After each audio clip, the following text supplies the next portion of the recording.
Olórí Aláàfin nígbà kan àná eyín Queen Dami ó ti ṣàlàyé bó ṣe pàdé Aláàfin tó fi dìyàwó Aláàfin àti wípé kí ló gbé e kúrò ní Aláàfin Palace tó fi jẹ́ wípé kò mú nǹkan kan, kò mú aṣọ, kò mẹ́wù, kò mú nǹkan kan yàtọ̀ sọ́mọ ẹyọ kan ṣoṣo tó bí f'Aláàfin. Ó ti ṣàlàyé ẹ̀ níbi interview Wasila Coded.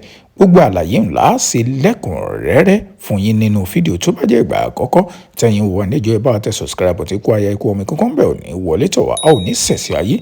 Gbogbo yín náà lè mọ̀ pé Queen Dami olórí nígbà kan àná kó tó di pé Aláàfin ó papòdà. Ó wá ṣàlàyé, ó ní ìgbà tó ń wà ní iléèwé gíga ẹ̀yún Emmanuel Ayáràndé College of Education lòun ti pàdé bàbá nígbà tóun máa ń lọ ṣerun nínú ààfin ni bàbá ti dẹnu ọ̀fẹ́ kọ òun ló sọ pé àwọn fẹ́ fẹ́ òun.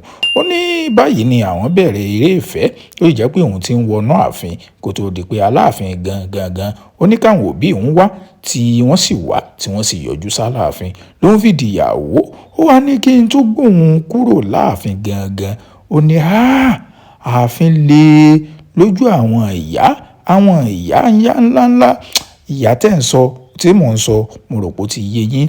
Ó ní òun ṣàdúpẹ́ òun mẹ́mí òun bọ̀ òun lọ òun bọ̀ òun ọ̀bọ̀mọ jẹ́. Ó wá ní nǹkan kan tí tún máa ń dùn mọ́ òun nù ní wípé òun bímọ f'Aláàfin. Ó ní nǹkan kan tó wá máa ń ba òun nú jẹ́ o.